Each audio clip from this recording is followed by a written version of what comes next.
Hello বন্ধুরা, শাশুড়ি মা রান্নাঘরে তোমাদের অনেক অনেক স্বাগত। দেখো আজকে আমি একটা রেসিপি নিয়ে চলে এসেছি। বানাবো দেখো পুরো করা পনিরের পকোড়া। তার জন্য আমি পনিরগুলোকে দেখো বড় বড় করে কেটে নিয়েছি, পাতলা পাতলা করে, খুব পাতলা নয়, দেখো এইভাবে কেটেছি। আর এর ভেতরেই আমি পুরটা দেবো, এই জন্য আলুটা দেখো এই দেখো সিদ্ধ করে রেখেছি। এবার আমি একটা গ্যাসেতে কড়া বসিয়ে দিয়েছি। কীভাবে কী করছি পুরো রেসিপিটা তোমাদেরকে শেয়ার করবো। তোমরা প্রথম থেকে শেষ পর্যন্ত পুরো রেসিপিটা দেখে অবশ্যই কমেন্ট করবে আমার রেসিপিটা তোমাদের কেমন লেগেছে। দেখো দেখতে থাকো। আমি কড়াতে প্রথমে তেল দেবো, তেলটা কড়াটা একটু গরম হয়ে যায়। আর আমি এইদিকে তৎক্ষণ আলুটা ভালো করে মেখে নেবো। দেখো তেলটা আমার তেতে গেছে, দিয়ে দেবো জিরা গুঁড়ো।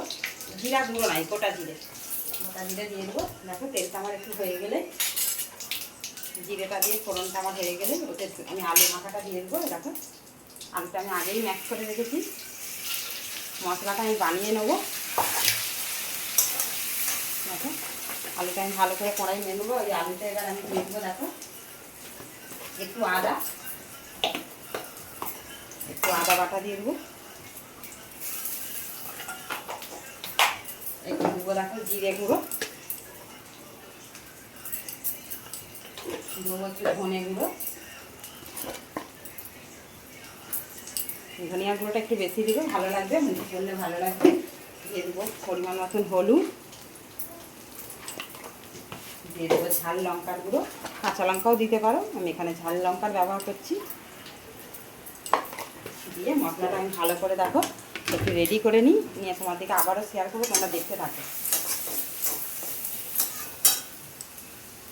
দিয়ে দেবো স্বাদ মতন নুন। আর এখানে আমি দেখো পনিরগুলোতে নুন আর হলুদ মেখে নেবো। নুন, হলুদ, কাশ্মীরি লঙ্কার গুঁড়ো সব রকম একটু একটু করে মাখিয়ে দেবো।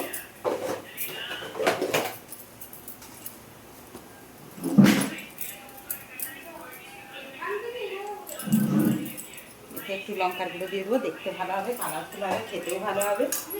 দিয়ে আমি এই জিনিসটা রেডি করে নিয়ে তারপর ঠান্ডা করে নেবো। দেখো রেডি হয়ে গেছে। এবার আমি দিয়ে দেবো ধনেপাতা কুচি। ধনেপাতা এই পকোড়ার স্বাদটাকে আরও দ্বিগুণ করে দিবে। ধনেপাতা দিলে মুখে ধনেপাতা করলে খুব ভালো লাগবে। তোমরা যদি ধনেপাতা নাও থাকে ক্যারি পাতা হলেও দিয়ে দিবে, ভালো লাগবে। দেখো আমার রেডি হয়ে গেছে, ঢেলে নিয়ে ঠান্ডা করে নিয়ে তোমাদেরকে আবার শেয়ার করছি। দেখো বন্ধুরা এখানে কড়া বসিয়ে দিয়েছি, তেলটা তাড়তে দিয়েছি। এদিকে আমি দেখো বেসন নিয়ে নিয়েছি। বেসনেতে দেখো কর্নফ্লাওয়ার নিয়ে নেবো।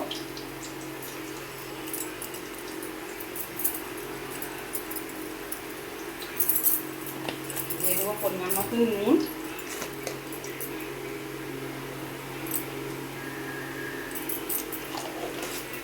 দিয়ে দেবো লাল লঙ্কার গুঁড়ো, কালারটা সুন্দর আসবে। দিয়ে দেবো দেখো হলুদ গুঁড়ো একটু, দেবো কালা জিরা, অবশ্যই দিবে, মুখে পড়লে ভালো লাগবে। দিয়ে ভালো করে আমি এটা জল দিয়ে মেখে নেবো। দেখো বন্ধুরা একটা আমি পুর ভরে তোমার দিকে দেখিয়ে দিচ্ছি কীভাবে কি পুরটা ভরবে। এইভাবে নেবে, দেখো আলু মাখাটা দেবে এইভাবে, মশলা চাট আলু মাখা। আর তাতেই দেখো এইভাবে আর একটা নিয়ে এইভাবে এঁটে দেবে। দিয়ে আমি বেসন গোলাটা তোমার দিকে দেখিয়ে দিয়েছি, ডুবিয়ে ভাজা হবে। আমি দুটো করে নিয়ে তোমার দিকে দেখিয়ে দিচ্ছি, বাদবাকিগুলো তোমরা এইভাবেই বানিয়ে নেবে।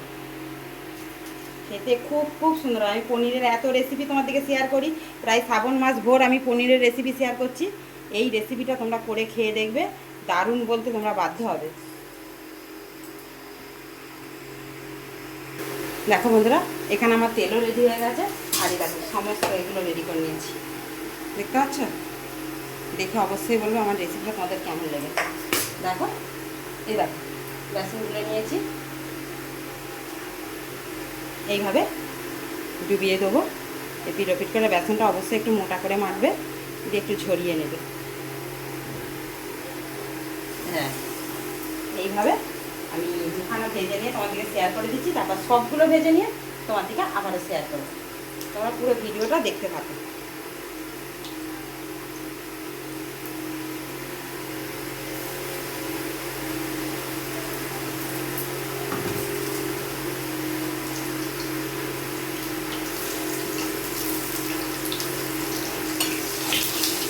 দেখো